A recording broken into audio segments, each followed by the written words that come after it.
If you have watched my videos, I often say, the Internationale unites the human race. I don't say this as a form of empty sloganeering. I fundamentally believe that the Internationale unites the human race. That means all peoples: black, white, Asian, indigenous, Latin American, Bengali, Polynesian, gay, straight, masculine, feminine, trans, secular, religious, whoever. We are all united in our common cause in defiance of a sinister apparatus known as neoliberalism, designed to atomize and commodify us, draining us of our life and labor in order to preserve the wealth of the upper levels of capital. It will take a unified and international proletarian effort to defeat this parasitic monster of human exploitation. With that stated, as the 1% weaponizes and bankrolls certain social justice movements with the aesthetic of culture war, but not anti-capitalism, as a means to divide the proletariat among racial and sexual lines, there are indeed nefarious and mischievous actors within our ranks who we need to address, expose, and excommunicate from our due and just cause. A prime example would be those who run a Facebook group called Smash Cultural Capitalism.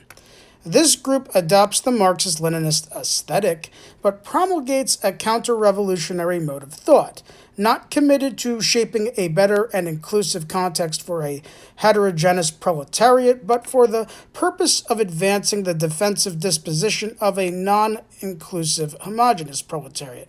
They have coined the term, or they have claimed to have coined the term, Paleo-Communism, as if they wish to embrace a former era when humanity was far more ignorant relative to the state of itself, and leaving out the perspectives of people struggling under the yoke of capitalism, which would later evolve into neoliberalism.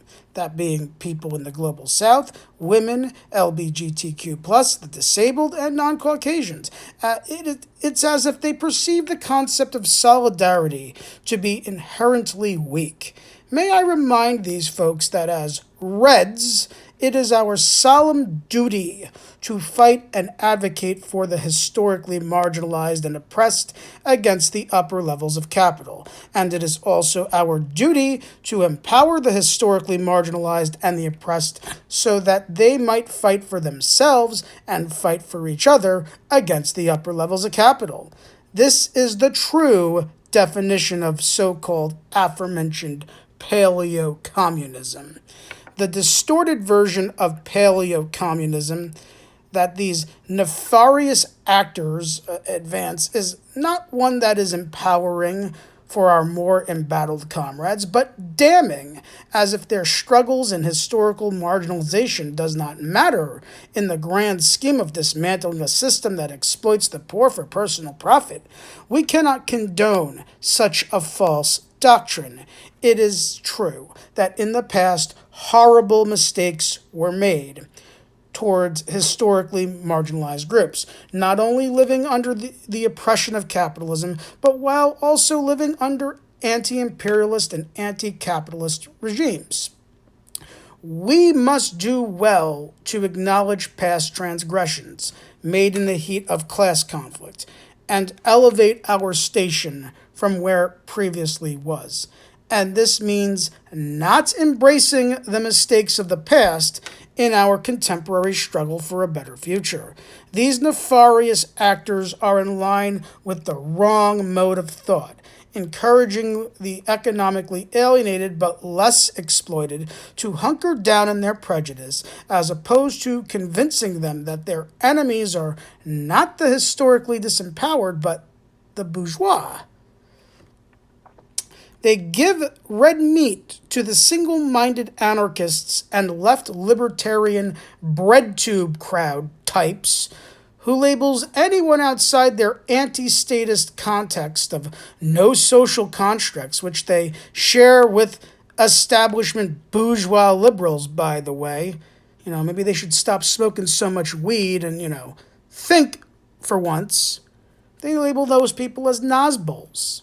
Indeed, I'll give it to them. Aforementioned Nazbols do exist, and they are the nefarious actors who are being referenced to here, advancing their distorted philosophy via their Smash Cultural Capitalism page, which has very little to do with the dialectical method associated with Marxist-Leninism, but more so to do with the Twitter page Smash Cultural Marxism, with its bio depicting the words race, nation, culture, heritage, family. So who are these folks really? Are they advocates for the entirety of the 99%, or are they advocates for only some of the 99%?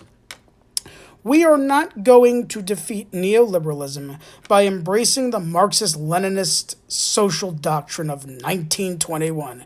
That's ridiculous. That's not going to work.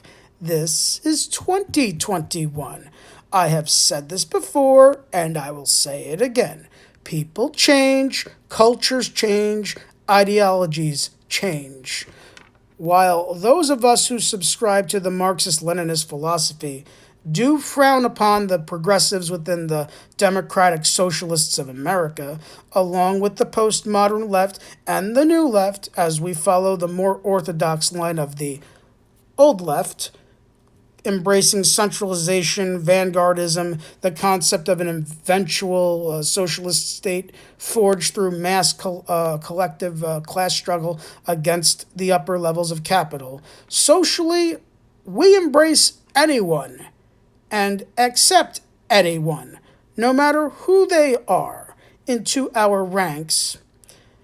Those who are willing to set their sectarianism aside and embrace the Internationale, in defiance of the neoliberal menace which strangles every nation on earth.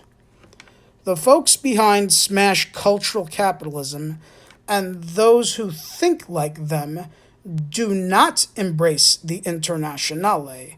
They embrace socialism with alt-right characteristics, and they must be exposed and suppressed by all Marxist-Leninists who do not wish for their ideology to be distorted by a bunch of deviants who are not in line with our contemporary principles.